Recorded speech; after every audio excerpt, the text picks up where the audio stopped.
Assalamu alaikum, strong believers. This is Malik Bhai, and inshallah today we're going to be talking about or continuing the story about Prophet Ibrahim alayhi salam.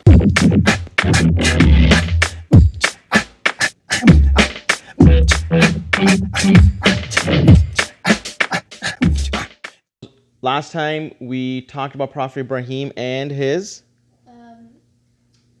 was it called? Father? his father. Very good, right? So the story about his father, and we talked about how he left, and now we're going to continue on with the story because Prophet Ibrahim was a traveler. He moved around a lot, and anywhere he went, he gave dawah, called people to Islam, and he had to deal with a lot of harsh personalities. Okay, so first of all, he starts with his family, and when he talked to his father, he basically said, "You know what, Assalamu alaikum, and I'm going to ask Allah for forgiveness for you." And he left. Later on, Allah subhanahu wa ta'ala tells him that you should not be asking for forgiveness for your father because your father is not one of them. But one thing you got to remember is he's still living within the society, okay?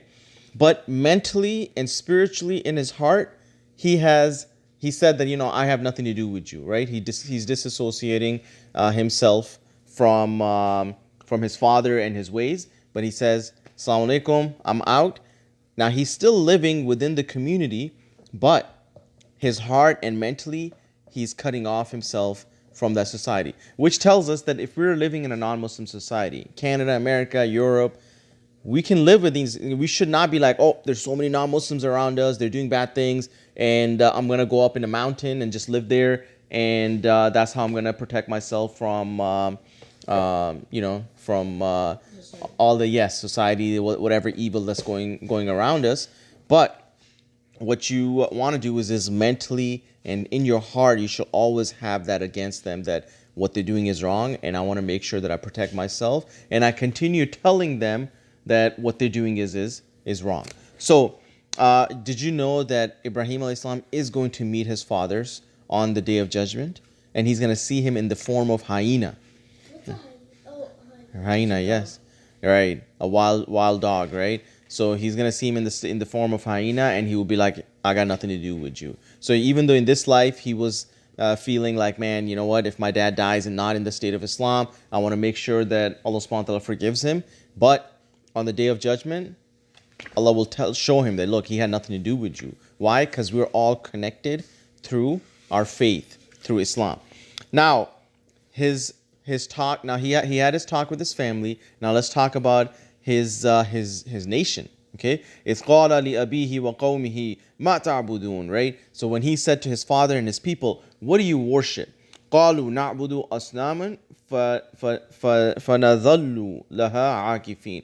We worship idols and remain to them devoted. So we're devoted to our idols. So then he said, "Qala hal yasma'unakum idh tad'un." Do they hear you when you supplicate to them, when you make dua to them? Do these idols hear you? Do they? No. They made them themselves. How, foolish is that? O yanfa'unakum o yadurrun. Do they benefit you? Forget benefit. Do they even harm you? No, they're just neutral. They're just nobody. قالوا بل وجدنا آباءنا كذلك يفعلون. What do you think his nation said? We do what our ancestors. Yes. They're like, you know what? We saw our forefathers doing it, so we're going to do the same thing.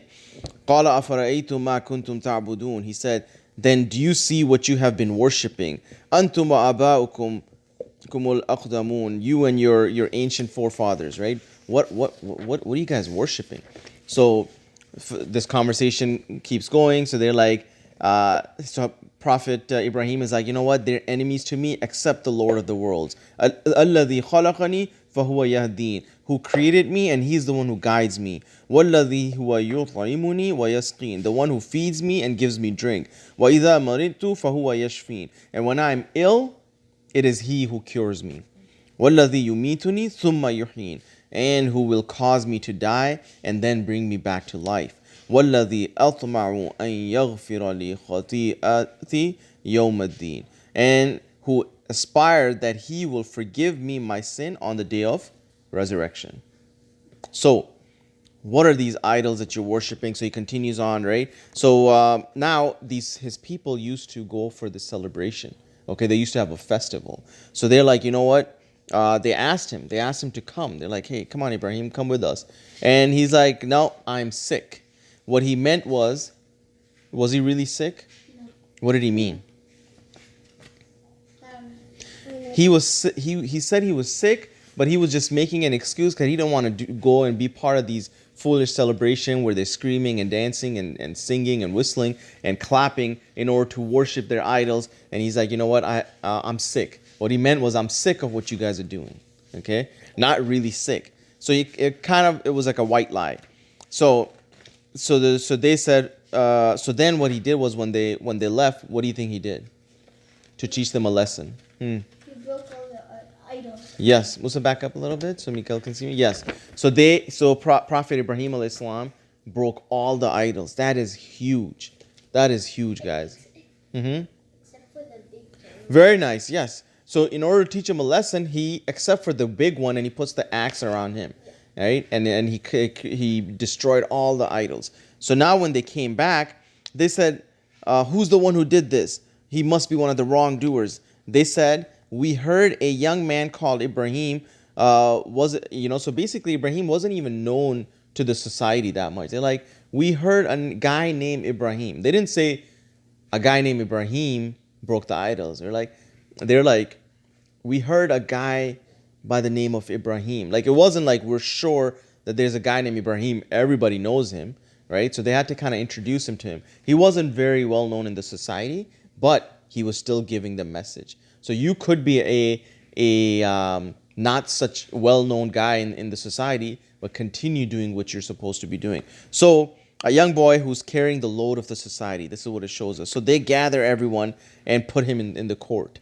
Okay, so they have their court system. They put him in the court, and they're like, Ibrahim, did you do this to our idols? And he said, no. What did he say? I didn't do it. He said the big idol thing. They said, then he was like, oh no, you know what? It's the big one. Look, the axe is around him. He must have destroyed it. If he can speak, ask him. So they turned to themselves, realizing that they are wrongdoers. They're like, our idols cannot, speak or hear or anything like that. So now Shaitan so they realize that they're wrongdoers, but then Shaitan whispered them and turned them back, and basically brought them back to they're like, man, we're not gonna change our ways because some young boy is telling us what to do and he destroyed our idols for something that our forefathers used to do, which is telling you guys, boys, that if I'm doing something wrong, don't continue doing it.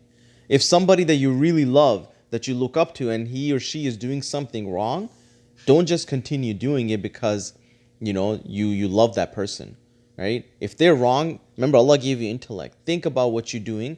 Think about what you're doing wrong, and let's try to fix that. Don't take the good, leave the bad.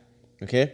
So why are you worshiping someone who can neither profit you or harm you? So Prophet Ibrahim alayhi salam, continues arguing with them. So now when kuffars, when disbelievers, they lose a battle of argument, right? Then when they have nothing to say, they're like, all right, we lost, but we're still going to continue what we're doing. We still want to win. Then they come into fighting. And that's the case in all nations in all time, right? First you have a debate and dialogue. And when they can't win that, they're like, all right, let's fight. Let's just totally destroy this guy and get him out of the way. That is an admission of failure when you come to fighting, because you can't argue, can't have a logical discussion with the person. So now let's find out what they did in the next class. This is it for today. So we have already covered the Prophet Ibrahim alayhi salam and his story with his father. And today we finished the story about his conversation with his nation and how he broke the idols. And in our third part, we'll find out what his nation tried to do. And then also Prophet Ibrahim alayhi salam's dialogue with the king and other nations. That will continue later on. Stay strong, stay safe. Inshallah, we'll see you next time. Assalamu alaikum.